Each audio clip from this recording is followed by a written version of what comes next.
আমার আজকের রেসিপি আলু দিয়ে চিকেন কষা। তা এই রেসিপি দুর্দান্ত স্বাদ হয়, এটা দিয়ে এক থালা ভাত পুরো খাওয়া হয়ে যায়। আর আমার এই সহজ রেসিপি তোমাদের দেখতে হলে পুরো ভিডিওটা দেখতে হবে। আর ভিডিও ভালো লাগলে আমার চ্যানেলটাকে একটা সাবস্ক্রাইব করে দিও। আমি এখানে 500 গ্রাম মতো চিকেন নিয়েছি আর চিকেনটাকে ভালো করে ধুয়ে নিয়েছি। আর এখানে 1 চামচ হলুদ গুঁড়ো আর 1 চামচ লবণ আর হাফ নিয়েছি পাতিলেবুর রস দিয়ে ভালো করে মাখিয়ে আধ ঘন্টা মতো রেখে দেব। আর এখানে একটা মশলা করে নেব, আদা, পেঁয়াজ, কাঁচা লঙ্কা আর রসুন। আর এখানে আমি 5টা মতো পেঁয়াজ নিয়েছি। পেঁয়াজটা ছিল মাঝারি সাইজের, বড় হলে 3টে নিও।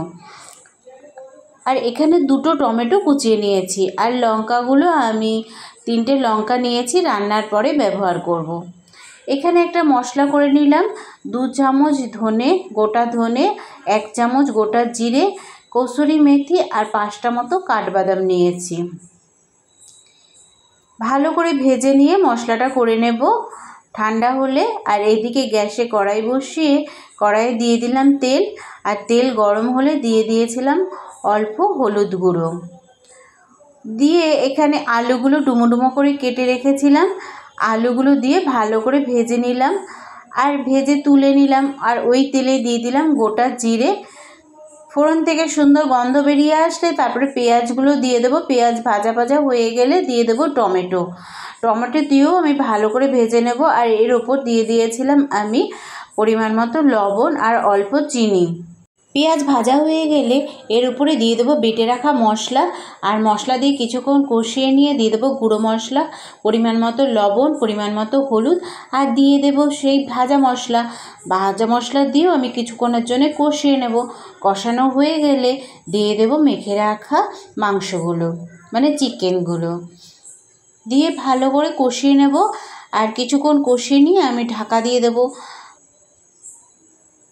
ঢেকে রাখলে মাংস থেকে একটু জল বেরিয়ে আসে, এই জলেই মাংস কিছুটা সেদ্ধ হয়ে যাবে। মাংস কষানো হয়ে গেলে ঢেকে ঢেকে কষানো হয়ে গেলে দিয়ে দেবো আলুগুলো দিয়েও ঢেকে ঢেকে আমি কিছুক্ষণের জন্য কষিয়ে নেব। দেখো কতটা সুন্দর কষানো হয়েছে, মাংস থেকে তেল ছেড়ে এসছে। আলু দিয়ে আমি কিছুক্ষণের জন্য কষিয়ে নিলাম। রঙটা কি সুন্দর হয়েছে না? দেখো কত সুন্দর লাগছে দেখতে। এই কষা মাংস দিয়ে কিন্তু রুটি, লুচি, বাটার নান, তারপরে ভাত সব খাওয়া যায়।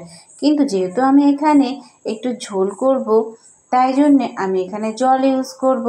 আর পাশের বার্নারে আমি গরম জল করে রেখেছিলাম, কষানো হয়ে গেলে সেটা আমি দিয়ে দিলাম। দিয়ে আমি কিছুক্ষণের জন্য ফুটিয়ে নেব। কিছুক্ষণ ফুটে উঠলেই দিয়ে দেবো উপর দিয়ে চেরা কাঁচা লঙ্কা। আমি এখানে 3টে চেরা কাঁচা লঙ্কা ইউজ করেছি, আমার একটু ঝাল ঝাল খেতে বেশি ভালো লাগে। আর উপর দিয়ে দিয়ে দিলাম ধনেপাতা কুচি।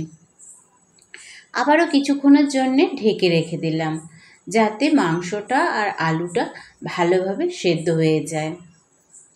দেখো তো বন্ধুরা কেমন লাগছে দেখতে রান্নাটা। এটা দিয়ে গরম গরম ভাত ভালো লাগবে খেতে। আর দিয়ে দিলাম শাহি গরম মশলা, স্বাদও যেমন হবে, গন্ধটাও খুব সুন্দর হবে। এবার শাহি গরম মশলা দিয়ে আমি 2 মিনিটের জন্য ঢেকে রেখে দিলাম গ্যাস বন্ধ করে। আর আমার এই ভিডিওটি যদি তোমাদের ভালো লাগে তাহলে অবশ্যই একটা কমেন্ট করো আর একটা লাইক করো।